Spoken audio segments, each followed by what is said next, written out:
Hello అండి, ఇలా festival channel ఎలా ఉన్నారండి? నేను ఎయిర్ ఫ్రైయర్ చూపిస్తున్నాను అనుకుంటున్నారా? అందులో నేను ఫిష్ వేశానండి.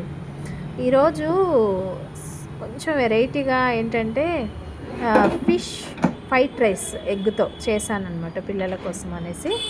అందుకని ఇంకో రైస్ అండి, పొడి పొడిగా కొంచెం రైస్ ఎక్కువ ఉందని చెప్పేసి వాళ్ళ కోసమని అందులో కొంచెం క్యారెట్, ఆనియన్, ఎగ్ ఆల్రెడీ కొంచెం ఆయిల్ వేసేసి కొంచెం నెయ్యి వేసి ఎగ్ చేశానండి. అందులో కరివేపాకు అన్నీ క్యారెట్ కొంచెం వేసేసి కొంచెం ఫ్రై అయింది. ఆ ఫ్రై అయిన తర్వాత అందులో కొంచెం అల్లం వెల్లిగడ్డ, పసుపు వేసేసి కొంచెం ఫ్రై చేశాక సాల్ట్ వేసేసి వదిలేసినాక అది కొంచెం మగ్గిన తర్వాత చూడండి, కొంచెం అడుగంటింది. అల్లం వెల్లిగడ్డ వేసిన వెంటనే అడుగంటుతుంది.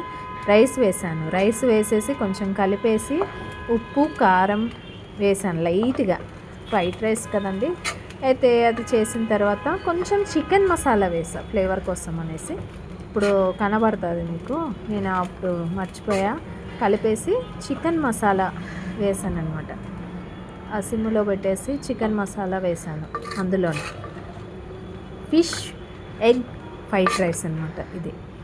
నేను చేశాను ఇప్పటివరకే చికెన్ ఎగ్ ఫ్రైడ్ రైస్లు చూసాను, కానీ ఫిష్ అలాగే సోయా సాస్ లేకుండే అండి. ఇంకా వెనిగర్ ఒకటే ఉంటే వెనిగర్తోనే ఫ్లేవర్, ఇంకా సోయా సాస్ వేస్తే ఇంకా మంచి ఫ్లేవర్. ఇంకా ఆల్రెడీ ఫిష్ కూడా మంచిగా ఎయిర్ ఫ్రైయర్లో ఫ్రై అయిపోయాయి చక్కగా.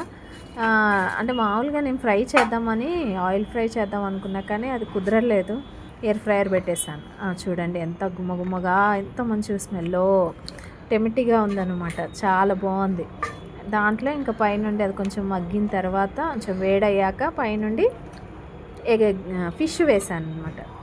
అలా ఫిష్ వేసేసి కొంచెం కలిపేసి కొంచెం పక్కకు పెట్టేసాను. అంటే మూత పెట్టి ఇంకా కొంచెము దాని యొక్క ఆయిల్ ఏదైతే ఉంటుందో అందులో కొంచెం వేసేసాను. అయితే ఎయిర్ ఫ్రైయర్లో ఒకటి ఏంటంటే ఎంత ఆయిలీ ఉంటే అదంతా అడుగుకొచ్చేసి ఓన్లీ